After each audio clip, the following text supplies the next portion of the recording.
Shalom, selamat malam. Kami dari Jakarta City Care senang bisa berjumpa kembali dengan Sobat Prestasi dan pemirsa Bible TV yang dicintai oleh Tuhan.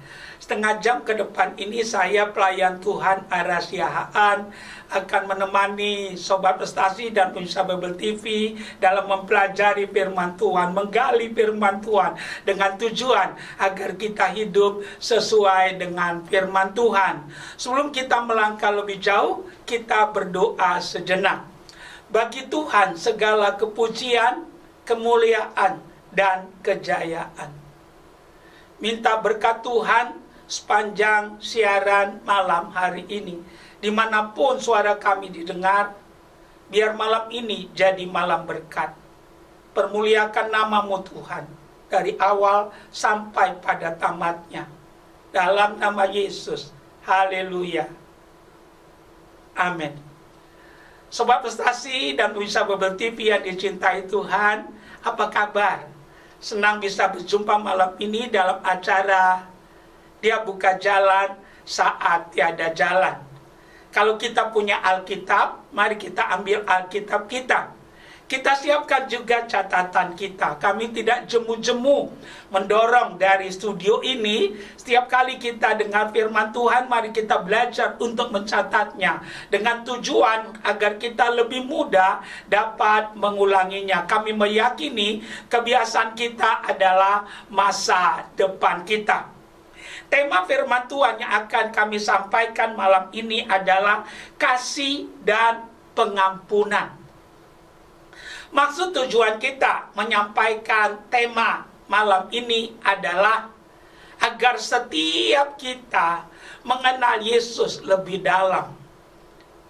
Malam ini firman Tuhan kami ambil dari surat Paulus kepada jemaat Kolose. Kolose pasal yang ketiga, ayat 12 dan ayat 13. Kita buka Alkitab kita, saya akan membacakannya. Demikian firman Tuhan. Karena itu sebagai orang-orang pilihan Allah yang dikuduskan dan dikasihinya, kenakanlah belas kasihan, kemurahan, kerendahan hati, kelemah lembutan, dan kesabaran.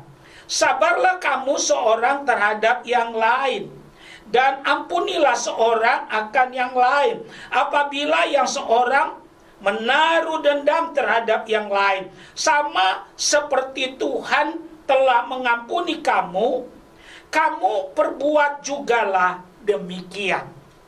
Sebegitu jauh pembacaan firman Tuhan buat kita malam hari ini. Yang diberkati oleh Tuhan adalah mereka yang mendengarkan firman Tuhan dan yang melakukan firman itu di dalam kehidupannya. Kasih dan pengampunan. Itulah judul khotbah kita untuk malam hari ini. Sebagai pendahuluan kami ingin menyampaikan orang yang percaya Tuhan Yesus adalah orang yang paling berbahagia. Paling sedikit ada 3 alasannya. Pertama, ada jaminan keselamatan bagi setiap kita. Yang kedua, Tuhan memberikan kita firman. Apa artinya? Ada petunjuk dalam menjalani hidup. Kita belum pernah hidup sebelumnya. Kita nggak punya pengalaman tentang hidup itu. Tapi walaupun kita belum pernah hidup dan tidak punya pengalaman, kita akan melangkah dalam kepastian. Karena Tuhan memberikan kita firman. Dan di dalam firman ada kepastian. Karena firman itu pelita. Nah, yang ketiga, kenapa kita orang yang paling berbahagia? Karena kita mengerti kehendak Allah. Dari mana kita mengerti kehendak Allah? Karena kita punya firman. Karena itu Alkitab katakan, usahakanlah untuk mengerti kehendak Allah. Nah, malam ini kita akan mempelajari salah satu kehendak Allah buat setiap kita, yaitu kasih dan pengampunan. Kami tidak tanya sejak kapan kita percaya Yesus.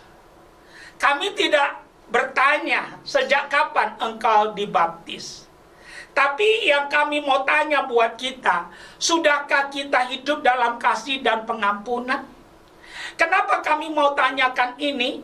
Karena banyak orang, tanda kutip, sudah lama jadi Kristen, bahkan sudah melayani, tapi tidak sedikit yang hidup dalam kedendaman, hidup dalam kepahitan, hidup dalam sakit hati. Percaya atau tidak, kalau kita terus begitu, iblis yang diuntungkan, dan hidup kita akan jadi batu sandungan. Karena itu firman ini jadi penting. Karena itu buka hati kita lebar. Mintalah hati yang haus dan lapar akan firman, sehingga malam ini malam pemulihan, malam ini malam berkat, malam ini malam terobosan bagi kita. Alkitab katakan, bulu yang terkulai dia tidak akan patahkan, sumber yang berasap dia tidak akan padamkan. Nah, ada 4 hal yang kami mau bagikan tentang tema kita, kasih dan pengampunan. Yang pertama, mari kita buka Lukas 23 ayat 34. Lukas 23 ayat 34. Demikian firman Tuhan. Yesus berkata, "Ya Bapa, ampunilah mereka, sebab mereka tidak tahu apa yang mereka perbuat." Dan mereka membuang undi untuk membagi pakaiannya. Ini merupakan ucapan Tuhan Yesus di kayu salib. Tahukah kita Tuhan Yesus pada waktu di kayu salib ada mengucapkan 7 kata atau 7 kalimat. Ada 7 kali Tuhan Yesus berbicara di kayu salib. Ucapan yang pertama adalah Tuhan berkata, "Ampunilah mereka." Haleluya. Jadi yang kami mau tekankan buat kita, kasih dan pengampunan yang pertama meneladani Kristus. Kalau kita sudah percaya Yesus, kalau kita sudah jadi orang Kristen, kami mau mendorong kita, teladanilah Kristus dalam kehidupan kita. Pertanyaan kami buat kita, khususnya bagi Sobat Prestasi dan pemirsa Babel TV di malam ini, apakah Tuhan Yesus tidak bisa membunuh semua orang yang menyalibkan dia? Kami pastikan bisa. Nah, tapi Tuhan Yesus tidak lakukan itu. Karena lebih penting bagi Tuhan untuk mendahulukan kehendak Bapa di sorga dan mendahulukan kehendak orang banyak daripada kepentingannya pribadi. Justru Tuhan Yesus memilih untuk apa? Untuk mengampuni. Karena Tuhan Yesus ingin ada proses belajar dan mengajar. Dia ingin jadi teladan bagi setiap pengikut-pengikutnya. Luar biasa. Jadi kasih dan pengampunan yang pertama meneladani Kristus. Kami mau pastikan dalam membangun karakter perlu contoh. Dan kita bersyukur punya contoh yang sempurna. Siapa contoh kita? Yesus. Tuhan Yesus bukan hanya pandai dalam mengajar, tapi pandai juga dalam melakukan apa yang dia ajarkan. Contoh lain, satu kali Tuhan Yesus mau mengajar di bait Allah, lantas tidak diperbolehkan masuk. Mereka hanya boleh masuk kalau membayar bea. Pertanyaannya, Tuhan Yesus bayar atau tidak?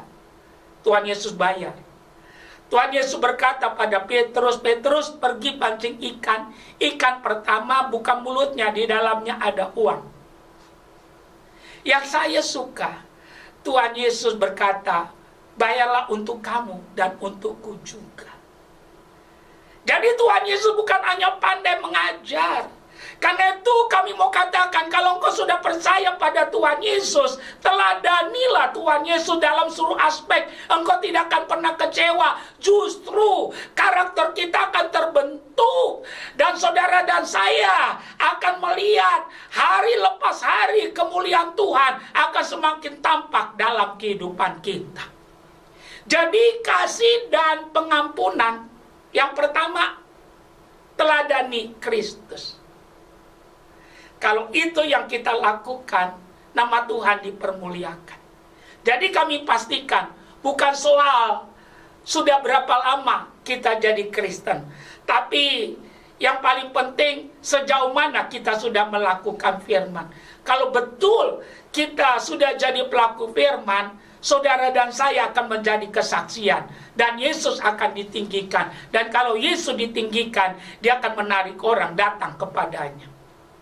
Yang kedua, mari kita buka Alkitab kita, 1 Korintus pasal yang ke-6 ayat yang ke-19. Buka Alkitab kita, 1 Korintus pasal 6 ayat yang ke-19. Dikatakan demikian, atau tidak tahukah kamu bahwa tubuhmu adalah bait Roh Kudus yang diam di dalam kamu, Roh Kudus yang kamu peroleh dari Allah, dan bahwa kamu bukan milik kamu sendiri. Kasih dan pengampunan, selain meneladani Kristus, yang kedua, kalau kita simak 1 Korintus 6 ayat 19, tubuh kita bait Roh Kudus. Haleluya. Tubuh kita bait Roh Kudus. Bagi kita yang sudah percaya pada Yesus, kami pastikan tidak ada hak iblis dalam kehidupan kita. Kita sudah dipindahkan dari gelap kepada terang, dari kematian kepada kehidupan, dari kutuk kepada berkat. Iblis tidak bisa masuk begitu saja dalam hidup orang percaya. Tidak bisa. Tapi iblis jadi bisa kalau kita yang membuka celah. Bagaimana kita membuka celahnya? Waktu kita tahu firman, tidak mau melakukannya. Oleh karena itu hati-hati. Pencuri hanya datang untuk mencuri, membunuh, dan membinasakan. Iblis yang tadinya tidak punya hak, akhirnya ada kesempatan. Karena kita nggak mau jadi pelaku firman. Karena itu kami mau mengajak kita, jangan menyerahkan sejengkal pun lagi bagian tubuh kita kepada iblis untuk dipakai merusak pekerjaan Tuhan. Tapi justru mari kita persembahkan seluruh aspek hidup kita, tubuh kita kepada Tuhan untuk dipakainya, untuk memajukan pekerjaan Tuhan, untuk memajukan pekerjaan Allah. Oleh karena itu kami mau katakan, ayo kita bertobat malam hari ini. Kalau selama ini kita menyalahgunakan kasih karunia Tuhan, kita menyalahgunakan kebaikan Tuhan, kita masih memakai tubuh kita untuk berbuat dosa. Tapi malam ini sadar bahwa Tuhan sudah menebus kita dengan harga yang mahal, yaitu dengan mati di kayu salib. Darahnya tercurah habis untuk saudara dan saya. Itu dia lakukan karena cintanya kepada kita. Jadi malam ini, mari kasih dan pengampunan. Ingat, tubuh kita adalah bait Roh Kudus. Ada orang bilang kepada kami, Pak, saya sih mau Pak mengampuni. Tapi Pak, sakit Pak, dia yang pinjam uang Pak, waktu pinjamnya nangis-nangis. Tapi sudah berapa lama kita tagih? Bapak tahu tidak? Waktu kita tagih, kita yang dimarah-marahin, seolah-olah kita yang punya utang, padahal dia yang punya utang kepada kita. Yang membuat kita kesal Pak, waktu kita datang ke rumahnya, anjingnya dia lepas Pak. Nah kami mau katakan, engkau boleh punya alasan, dan mungkin alasanmu masuk akal, tapi teladanilah Yesus. Tadi kami katakan, apakah Yesus tidak bisa membunuh? Semua yang menyalibkannya bisa. Tapi Tuhan Yesus tidak mati dalam kepahitan. Karena Tuhan Yesus memilih untuk mengampuni. Pilihlah mengampuni. Engkau akan melihat pintu anugerah terbuka dan kau akan kuat. Dan Tuhan bisa menggantikan apa yang sudah hilang itu 100 kali lipat. Karena Tuhan adalah Tuhan yang baik dan Dia tidak mau berutang kepada kita yang mentaati akan firman-Nya. Yang ketiga yang kami mau sampaikan kepada kita, mari kita buka Matius pasal yang kelima, ayat 13 dan ayat yang ke-14. Demikian firman Tuhan. Kamu adalah garam dunia. Jika garam itu menjadi tawar, dengan apakah ia akan diasinkan? Tidak ada lagi gunanya selain dibuang dan diinjak orang. Kamu adalah terang dunia. Kota yang terletak di atas gunung tidak mungkin tersembunyi. Kasih dan pengampunan. Yang ketiga, agar kita menjadi kesaksian. Haleluya. Kalau kita perhatikan Matius 6 ayat 13 dan 14, Tuhan mau supaya kita jadi garam dan terang. Haleluya. Jadi Tuhan ingin kalau kita masih ada di dalam dunia ini, kami pastikan bukan menunggu mati masuk surga, tetapi Tuhan ingin supaya kita menjadi kesaksian. Percaya atau tidak, bersaksi yang paling efektif adalah dengan memperhatikan cara kehidupan kita. Haleluya. Jadi bersaksi yang paling efektif bukan bawa Bible kemana-mana, bukan. Tapi dirimu, diriku, diri kita menjadi surat Kristus yang terbuka. Kristus kelihatan dari ucapan kita, dari perbuatan kita, dari sikap hidup kita. Percaya atau tidak, kalau hal itu kita lakukan, Yesus akan ditinggikan. Kalau Yesus ditinggikan, Dia akan menarik orang datang kepadanya. Mari kita menjadi kesaksian, jadi garam dan terang. Alkitab katakan dengan jelas, kalau garam itu sudah menjadi tawar, tidak ada lagi artinya. Kalau saudara dan saya tidak bisa bawa jiwa, jangan karena kelakuan kita jiwa jadi mundur. Jangan karena kelakuan kita, apa yang terjadi, orang jadi tidak mau datang kepada Tuhan. Jangan jadikan dirimu jadi batu sandungan, tapi jadikan diri kita jadi petunjuk jalan. Karena Yesuslah jalannya, sehingga orang bisa datang kepada jalan itu. Oleh karena itu malam ini, bertobat dari kita yang suka menjadikan diri kita jadi batu sandungan. Mari kita berubah. Karena kami percaya kalau kita bisa dengar firman ini, karena Tuhan baik buat kita, Dia tegur kita, karena Dia mengasihi kita dalam kehidupan ini. Jadi kasih dan pengampunan. Yang ketiga, agar kita menjadi kesaksian. Yang terakhir, yang keempat, kita buka Roma 15 ayat yang ke-6 dan ayat yang ke-7. Buka Alkitab kita, Roma pasal yang ke-15 ayat 6 dan ayat 7. Sehingga dengan satu hati dan satu suara kamu memuliakan Allah dan Bapa Tuhan kita Yesus Kristus. Sebab itu terimalah satu akan yang lain, sama seperti Kristus juga telah menerima kita untuk kemuliaan Allah. Secara pribadi, kami harus katakan, saya suka ayat ini. Kenapa? Karena jelas. Sebab itu terimalah satu akan yang lain, sama seperti Kristus juga telah menerima kita untuk kemuliaan Allah. Jadi dengan kata lain, kasih dan pengampunan. Yang keempat, membuat Allah dimuliakan. Seharusnya setiap anak dia mau menjaga nama orang tuanya. Apa artinya?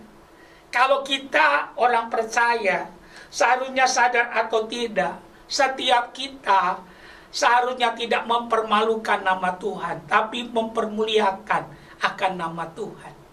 Jadi kasih dan pengampunan, apa yang terjadi? Kalau kita melakukannya, Allah dimuliakan. Bau harum Kristus akan sampai kemana-mana. Kami harap orang tahu kita pengikut Yesus, bukan dari Alkitab yang kita bawa kemana-mana, bukan dari salib yang kita pasang di mana-mana, tapi mereka melihat ada kehidupan Kristus yang terpancar dari perilaku kita, dari ucapan kita, dari gaya hidup kita. Kalau itu yang kita lakukan, Yesus akan ditinggikan. Ini saatnya kita membumikan kekristenan dengan berlomba menjadi pelaku firman sehingga Allah dimuliakan. Kami simpulkan firman Tuhan buat kita untuk malam hari ini. Kasih dan pengampunan. Kalau malam ini ada kedendaman, kalau malam ini ada kepahitan, kalau malam ini ada sakit hati, tirulah Tuhan Yesus. Tuhan Yesus memilih untuk mengampuni.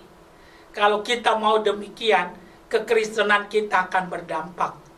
Jangan untungkan iblis lagi, tapi permuliakan Tuhan. Stop memberikan keuntungan kepada iblis, tapi sepanjang hidup kita mulai malam ini, kita permuliakan Yesus sampai Dia menjemput kita. Ada 4 hal yang kami mau ulangi dengan cepat tentang kasih dan pengampunan. Pertama, meneladani Kristus. Yang kedua, karena tubuh kita bait Roh Kudus. Yang ketiga, agar kita menjadi kesaksian. Dan yang keempat, agar Allah dimuliakan. Bersama Yesus, kita lebih daripada pemenang. Haleluya. Amin. Sahabat Prestasi dan pemirsa Babel TV yang dicintai Tuhan, kita sudah dengar firman Tuhan malam ini, kasih dan pengampunan. Kami percaya kita semua diberkati oleh Tuhan. Kita masih punya waktu sedikit. Kita mau gunakan waktu yang ada untuk berdoa. Ada 3 tahap doa yang kami mau lakukan. Yang pertama, kami mau berdoa untuk saudara yang belum pernah menerima Yesus. Kami mau menolong saudara tanpa paksaan, membantu saudara dalam doa. Nanti saudara boleh ikuti doa kami. Nanti yang kedua, kami mau doa buat yang sakit, yang punya beban. Kami akan berdoa buat saudara. Dan yang ketiga, nanti kita mau berdoa syafaat. Nah, kita masuk pada bagian yang pertama. Letakkan tanganmu satu di dadamu, ikuti doa saya. Tuhan Yesus, malam ini saya terima firman Tuhan. Saya mau bertobat. Saya mau meninggalkan cara hidup saya yang salah. Dosa-dosa saya, kejahatan saya mau meninggalkannya. Dengan sadar, saya mempersembahkan roh, jiwa, dan tubuh saya malam ini kepada Tuhan. Terimalah hidup saya ya Tuhan. Saya membuka hati saya malam ini. Tuhan Yesus, masuklah dalam hati saya. Saya menerima Tuhan Yesus menjadi Tuhan dan Juru Selamat, penguasa satu-satunya dalam hidup saya. Saya mau ikut Tuhan Yesus seumur hidup saya. Dalam nama Yesus. Yang berikutnya, kalau engkau sakit, letakkan tanganmu pada bagian tubuhmu yang sakit. Contoh, kalau jantungmu yang sakit, letakkan tanganmu satu, angkat satu ke atas. Kalau ginjalmu yang sakit, taruh satu, angkat satu ke atas tanganmu. Jangan lakukan kalau engkau tidak percaya. Tapi kalau engkau percaya, malam ini malam mujizat bagi setiap kita. Letakkan tanganmu, apapun sakitmu, satu letakkan pada bagian tubuhmu yang sakit. Kita berdoa. Ya Tuhan, kau melihat Sobat Prestasi dan pemirsa Babel TV yang meletakkan tangannya pada bagian tubuh mereka yang sakit. Kami percaya Penebusan Yesus sempurna bagi kami. Tubuh kami bait Allah, rumah Roh Kudus, bukan tempat sakit penyakit. Karena itu sebagai hamba Tuhan, hamba berdoa di dalam nama Yesus. Penyakit, roh penyakit, lenyaplah engkau. Enyahlah engkau. Tidak boleh kembali lagi. Jadilah sembuh dalam nama Tuhan Yesus. Kalau engkau punya beban rumah tangga, beban pekerjaan, mungkin kau sedang di PHK, jangan takut. Ada Tuhan yang sanggup tolong kita.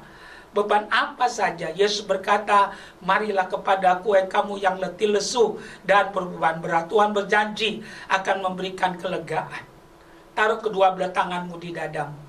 Kita berdoa. Ya Tuhan, engkau melihat Sobat Prestasi dan pemirsa Bible TV yang punya beban. Hamba berdoa, biar malam ini malam mujizat. Di dalam nama Yesus, Tuhan meratakan gunung, menimbun lembah, membuka pintu-pintu yang tertutup. Aku berdoa, Tuhan merubah ratamu menjadi tarian, air matamu menjadi mata air. Aku berdoa ada jalan keluar, ada pemulihan. Aku berdoa, Tuhan merubah masalahmu jadi berkat. Kuasa Tuhan turun atas kehidupanmu. Aku berdoa ada pengalaman pribadi dengan Tuhan. Tuhan melakukan intervensi buat kehidupanmu. Sehingga bersama Yesus kita lebih daripada pemenang. Aku berdoa, aku memberkati hidupmu. Supaya mulai hari ini lebih dekat, melekat dengan Tuhan. Dalam nama Yesus. Ya Tuhan, kami mau berdoa syafaat. Kami doakan Panorama Suryo Pranoto, berkatilah naik bukan turun. Kami berdoa buat Sobat Prestasi dan pemirsa Bible TV yang menyaksikan acara di malam hari ini dimanapun mereka menyaksikannya. Berkati mereka. Kalau mereka susah, hiburkan. Kalau sakit, sembuhkan. Kalau berbeban berat, berikan kelegaan. Ada iman dalam hidup mereka. Kami berdoa, dimanapun suara kami didengar, turun berkat Tuhan atas setiap kami yang mendengarkannya. Kami berdoa buat Indonesia, dari Aceh sampai Papua, dari Sangir sampai Kupang. Shalom Tuhan turun atas Indonesia. Diberkatilah penduduknya, mata pencarian penduduknya, dan pemerintahannya. Tuhan lalukanlah virus corona dari bangsa kami, dari Indonesia. Bungkuslah negeri ini dengan kuasa darah-Mu. Kami berdoa, berkati kota kami Jakarta, berkati penduduknya, mata pencarian penduduknya, dan pemerintahannya. Doa kami buat gereja Tuhan, jadikan gereja-Mu jadi suara, bukan jadi gema. Ikat gereja-Mu dalam kasih. Kalau hari-hari ini belum beribadah, biar tetap setia, walaupun beribadah di rumah. Karena kami tahu waktunya akan dibuka kembali. Kalau kami yang sudah membuka dan sudah beribadah, biar kami belajar taat. Terima kasih Tuhan. Kami menyerahkan mereka yang sakit di rumah sakit. Biarlah rumah sakit jadi rumah pemulihan, rumah kesembuhan. Berkati orang-orang sakit. Kami berdoa khususnya yang kena corona. Kami katakan, di dalam nama Yesus, Tuhan menyembuhkan engkau, memulihkan engkau. Terima kasih Tuhan. Segala kemuliaan, kehormatan bagi nama Tuhan. Dalam nama Yesus. Haleluya. Amin.